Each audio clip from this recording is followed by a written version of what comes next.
The Story of the Aged Mother, a Japanese folktale by Matsuo Basho. Long, long ago, there lived at the foot of the mountain a poor farmer and his aged widowed mother. They owned a bit of land which supplied them with food, and they were humble, peaceful, and happy.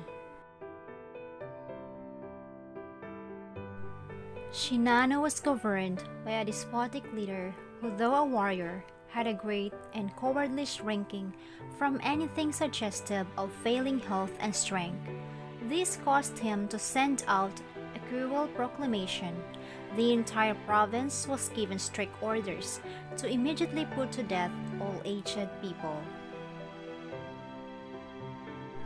Those were the barbarous days, and the custom of abandoning old people to die was not uncommon. The poor farmer loved his aged mother with tender reverence, and the order filled his heart with sorrow. But no one ever thought a second time about obeying the mandate of the governor, so with many deep hopeless sighs, the youth prepared for what at the time was considered the kindest mode of death. Just at sundown, when this day's work was ended, he took a quantity of unwhitened rice, which is principal food for poor, cooked and dried it, and tying it in a square cloth, swung and bundled around his neck, along with a gourd filled with cool, sweet water. Then he lifted his helpless old mother to his back and started on his painful journey up the mountain. The road was long and steep. The narrow road was crossed and recrossed by many paths made by the hunters and the woodcutters. In some places they mingled in a confusing puzzle, but he gave no heed. One path or another, it mattered not. On he went, climbing blindly upward, ever upward towards the high bare summit of what is known as Ubatsuyama, the mountain of the abandoning of aged. The eyes of the old mother were not so dim, but that they noted the reckless hastening from one path to another, and her loving heart grew anxious. Her son did not know the mountain's many paths, and his return might be one danger. So she stretched forth her hand, and snapping the twigs from bushes as they passed, she quietly dropped a handful every few steps of the way, so that they climbed the narrow path. Behind them was dotted and frequent intervals with tiny piles of twigs. Weary and heart-sick, the youth gently released his burden and silently prepared a place of comfort as his last duty to the loved one. Gathering fallen pine needle, he made a soft cushion, and tenderly lifting his old mother therein, he wrapped her padded coat more closely about the stooping shoulders, and with tearful eyes and an aching heart, said farewell. The trembling mother's voice was full of unselfish love as she gave her last injunction. "Let not thine eyes be blinded, my son," she said. "The mountain road is full of dangers. Look carefully and follow the path which holds the piles of twigs. They will guide you to the familiar way farther down."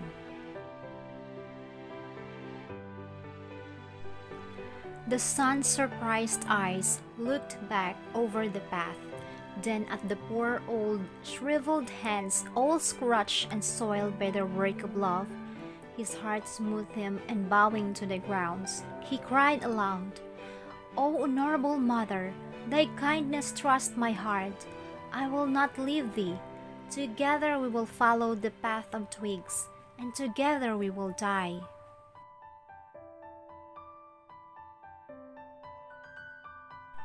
Once more he shouldered his burden, how light it seemed now, and hastened down the path, through the shadows and the moonlight, to the little hut in the valley.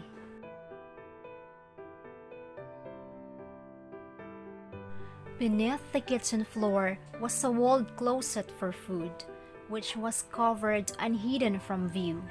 There the son hid his mother, supplying her with everything needful and continually watching and fearing. Time passed, and he was beginning to feel safe when again the governor sent forth heralds bearing an unreasonable order, seemingly as a boast of his power.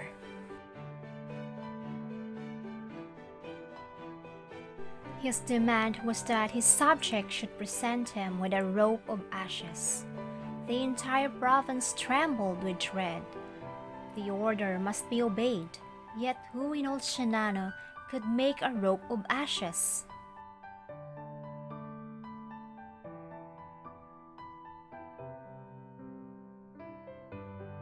One night, in great distress, the son whispered the news to his hidden mother.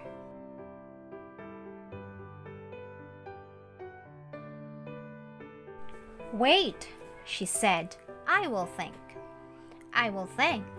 On the second day she told him what to do. "Make rope twisted straw," she said. "Then stretch it upon a row of flat stones and burn it there on a windless night." He called the people together and did as she said.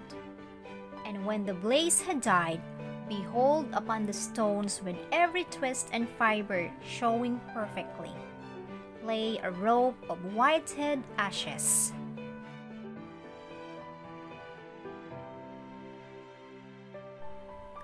The governor was pleased with the wit of the youth and praised greatly, but he demanded to know where he had obtained his wisdom. "Alas, alas!" cried the farmer, "the truth must be told." And with deep bows he related his story. The governor listened and then meditated in silence.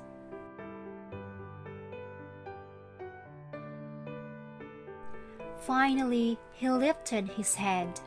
"Shinano needs more than the strength of youth," he said gravely.